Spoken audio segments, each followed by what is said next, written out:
Yes, katika kuendelea kujifunza na digital marketing skills, leo tutaanza kujifunza aina za digital marketing skills ambayo tutaanza na email na SMS marketing.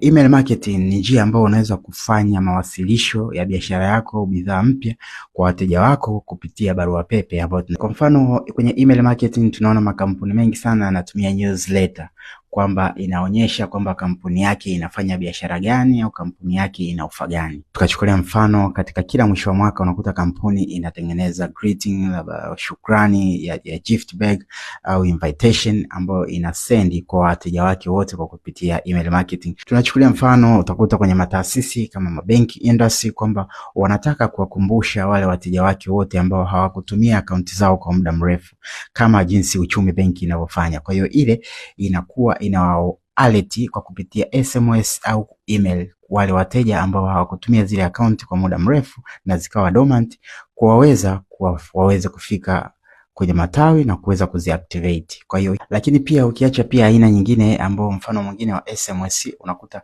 SMS marketing ni ile ni zile SMS ambazo benki industry au biashara au kampuni inavutuma kuwakumbusha mteja wake katika ile tarehe ya kulipa mkopo.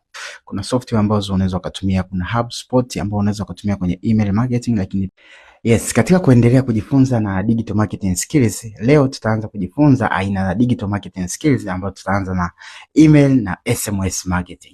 Email marketing ni njia ambayo unaweza kufanya mawasilisho ya biashara yako, bidhaa mpya kwa wateja wako kupitia barua pepe ambayo kwa mfano kwenye email marketing tunaona makampuni mengi sana yanatumia newsletter kwamba inaonyesha kwamba kampuni yake inafanya biashara gani au kampuni yake ina ofa gani. Tukachukulia mfano katika kila mwisho wa mwaka unakuta kampuni inatengeneza greeting, shukrani ya gift bag au invitation ambayo inasendi kwa wateja wake wote kwa kupitia email marketing. Tunachukulia mfano utakuta kwenye mataasisi kama mabenki industry kwamba wanataka kuwakumbusha wale wateja wake wote ambao hawakutumia akaunti zao kwa muda mrefu kama jinsi Uchumi Benki inavyofanya. Kwa hiyo ile inakuwa ina alert kwa kupitia SMS au email wale wateja ambao hawakutumia zile account kwa muda mrefu na zikawa dormant, waweze kufika kwenye matawi na kuweza kuziactivate. Kwa hiyo lakini pia ukiacha pia aina nyingine ambao mfano mwingine wa SMS, unakuta